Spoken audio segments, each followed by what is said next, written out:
This week, we visit one of the most unusual national parks in the United States. It is called the Dry Tortugas National Park.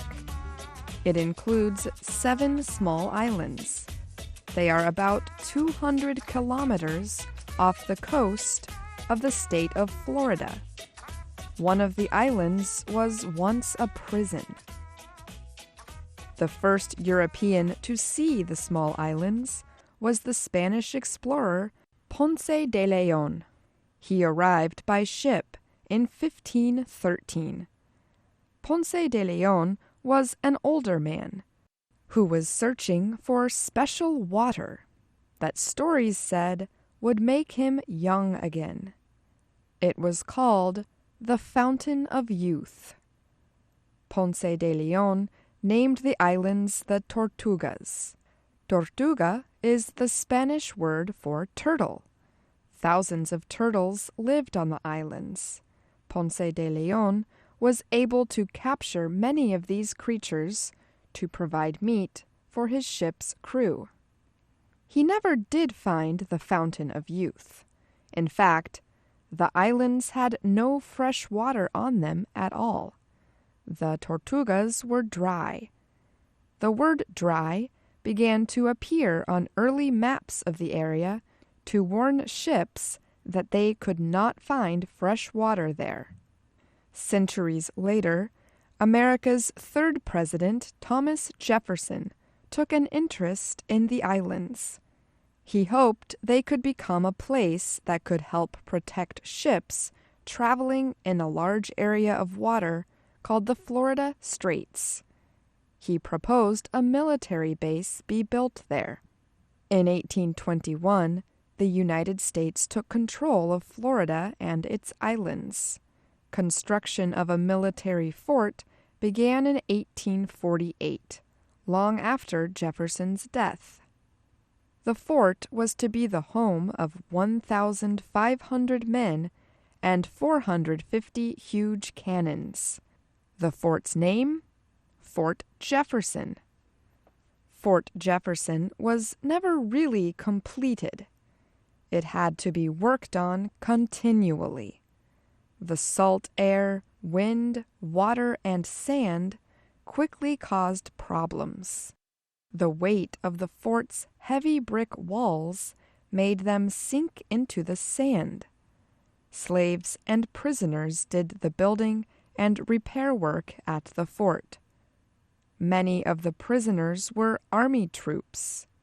They had been found guilty of crimes and ordered to serve their sentences at Fort Jefferson. In July of 1865, 4 new prisoners arrived at Fort Jefferson. They had been found guilty of taking part in the successful plot to murder the President of the U.S., Abraham Lincoln. One of the prisoners was sentenced for giving medical aid to the man who killed President Lincoln. He was also found guilty of being an active member of the assassination plot. That man was Samuel Alexander Mudd. He was a 32-year-old doctor from the state of Maryland. He was sentenced to spend the rest of his life doing hard labor at Fort Jefferson. The walls at Fort Jefferson were about 15 meters tall. Inside the walls of the fort were hundreds of rooms. Most of them held guns that pointed out to the sea. Many other buildings were also inside the huge fort. No prisoner had ever successfully escaped from Fort Jefferson. It was more than 200 kilometers across open ocean to the nearest occupied land. Samuel Alexander Mudd must have believed the fort would be his home for the rest of his life, but he was wrong. In 1867, Dr. Mudd was helping the prison doctor treat victims of yellow fever. Many people died from yellow fever. Soon, the prison doctor lost his own battle with the disease. Only Dr. Mudd was left to treat the increasing number of men who became sick with yellow fever. Later, the sickness seemed to leave the island. Many of those who survived knew they owed their lives to Dr. Mudd. Almost every man in Fort Jefferson wrote to the President of the United States, asking that Mudd be pardoned because of his work treating patients with yellow fever. They called Mudd a hero. In February of 1869, President Andrew Johnson signed a presidential pardon. Mudd was a free man. He left Fort Jefferson and returned to his home in Maryland. He once again became a family doctor. In 1874, the American Army left Fort Jefferson. Modern artillery made the fort no longer useful. Today, the old fort and empty little islands provide a protected home for thousands of birds, fish, and sea turtles.